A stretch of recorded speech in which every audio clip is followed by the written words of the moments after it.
పశ్చిమ గోదావరి జిల్లా మొగల్తూరు నుంచి వెంప ఆర్ఎండ్బి రహదారి నిర్మాణాన్ని తక్షణమే పూర్తి చేయాలని కోరుతూ స్థానికులు ధర్నాకు దిగారు.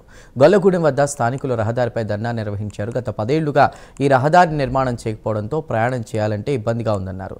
చిన్నపాటి వర్షానికే రహదారిపై నీరు నిలవడంతో చాలా మంది ప్రమాదాలకు గురవుతున్నారని అన్నారు. ప్రజాప్రతినిధులు, అధికారులు వెంటనే స్పందించి రోడ్డు నిర్మాణం పూర్తి చేయాలని డిమాండ్ చేశారు.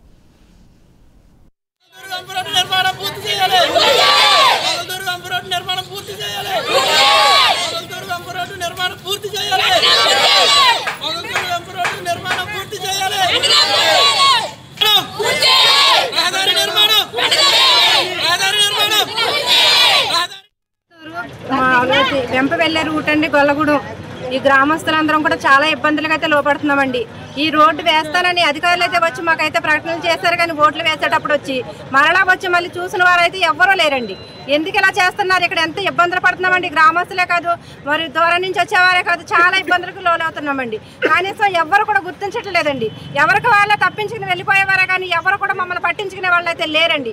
ఏంటి అసలు ఇది ఎలా అయితే ఎలాగంటే అసలు రేపొద్దున ఓట్లు వేయమని వచ్చే వాళ్ళు అయితే వస్తున్నారు, కానీ కార్యంలో అయితే ఎవరు చేయట్లేదు. రావాలి కదండి, స్పందించాలి కదండి. ఏంటండి అసలు ఎందుకు ఇలా చేస్తున్నారు? ఇంత లోతు వర్షం వచ్చిందంటే మొత్తం అంతా నీళ్ళన్నీ నిండిపోతున్నాయండి. ఇక్కడ ఎన్ని ఇబ్బందులు పడుతున్నామండి. పెద్ద పెద్ద రాళ్ళు వేసేస్తారండి. ఇక్కడ ఎవరు వేసారన్నది తెలియకుండా వేసేసి మా ఇష్టం వచ్చినట్టు వాళ్ళు చేస్తున్నారండి. ఇవన్నీ కూడా ఒకసారి వచ్చి పరిష్కరించాలండి. అధికారులు ఎవరైతే ఉన్నారో వాళ్ళు వచ్చి ఇక్కడ పరిష్కరించి దీన్ని వెంటనే నిర్మాణం చేయాలండి.